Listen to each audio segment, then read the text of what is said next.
As you know, every year we try to present the budget with a look at previous years as to how much money we've expended, and then we go and try to see what we're going to do for the following year. This year, when we started this, we went to the subcommittee for the town on budgeting. It includes 2 people from the school committee, 2 people from the selectmen, 2 people from FinCom, the town administrator, and myself. And basically, they have asked us to start the process with simply level funding the budget. We have taken a look at this, and we figured we start where we agreed to start. Last year, the approved budget for the school committee was $14,937,000, almost $938,000. In addition to that, we received $22,000 in terms of what the state called stabilization funds, SFSF. This year, when the governor came out with House 1, they agreed to pretty much leave Chapter 70 alone, except most towns were given, in addition to the regular Chapter 70 they got last year, they were given the SFSF money added to the Chapter 70. So when we took a look at the budget, we said basically we can do most of what we did this year based on $14,960,000, which includes that $22,000 from SFSF. So we're starting to build a budget with that. The budget really has very few additions and deletions. If you look in your packets, there may be within each department some lines that go up, some lines that go down, but my expectation has been to all the administrators and the program directors is keep it even.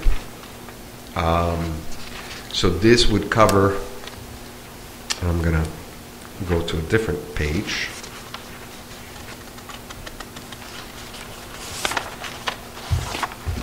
This would basically cover, let me make this a little smaller. That's better on my.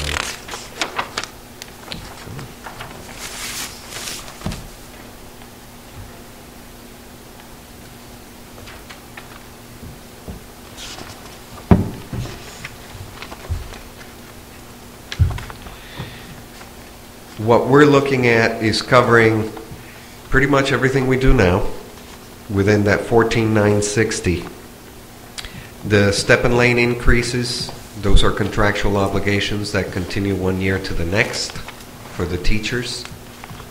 The ASME step, lane, and contractual negotiated salary increases of about 1%. And the other thing we increased in there was this $25,000. Over the past few years, we've had students at the high school under school choice. Those students have slowly been exiting the school as they graduate, or the parents move, or the student goes to another school. So the only way to maintain what we do within the schools is to bring back that $25,000. So we can't expect it to come from school choice anymore. So I'm adding it to this, basically the construction of the budget within the $14,960,000 budget. Couple of things I want to point out is when the state basically, when the governor put together House 1 recommendations, they said they were going to keep Chapter 70 even. Like I said, they were going to add a little bit of money to those towns that had SFSF money coming in. So for us, it was the $22,000.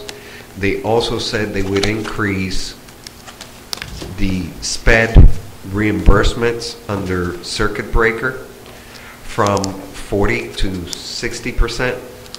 However, they failed to mention a couple of things. One, few years ago, it was at 70%, so we're still missing 10% out of the reimbursement.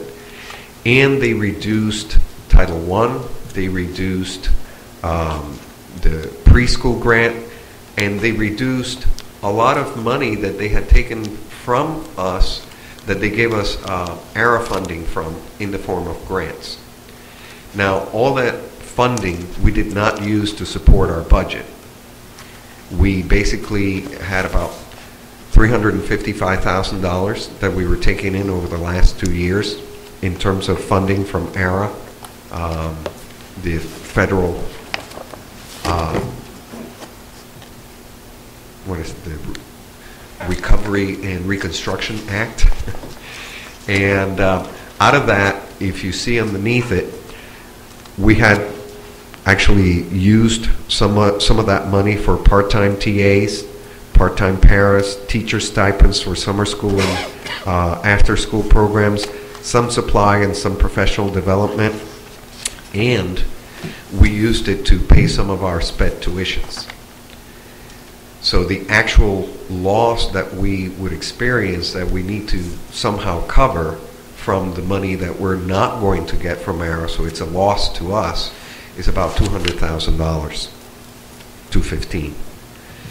So basically between the loss of ARA and the amount of money that we have to increase our budget to cover the contractual obligations and the loss of school choice funds, we're looking for about $400,000.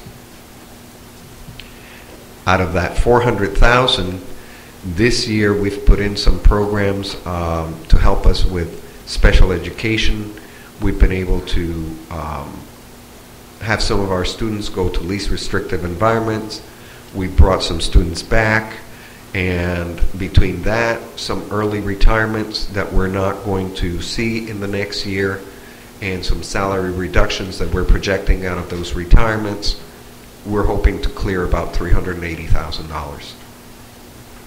So we can basically cover what we're doing currently, no more, no less, with the level budget, mostly because of the savings we've seen in special education and through some of the retirements.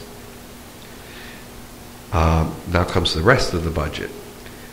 There are some things that we should consider, so I'm going to move this up a little bit. And some of those are, we're still out in negotiations for the teachers. We still have negotiations for the nurses contract that's coming up for next year. We are negotiating with the administrators, and so I'm asking the school committee to consider a $100,000 marker for salary increases, not just for teachers but for administrators and for the nurses as well. As you know, we also went through a district improvement plan exercise this past year, and trying to put in there the things that we were hoping to bring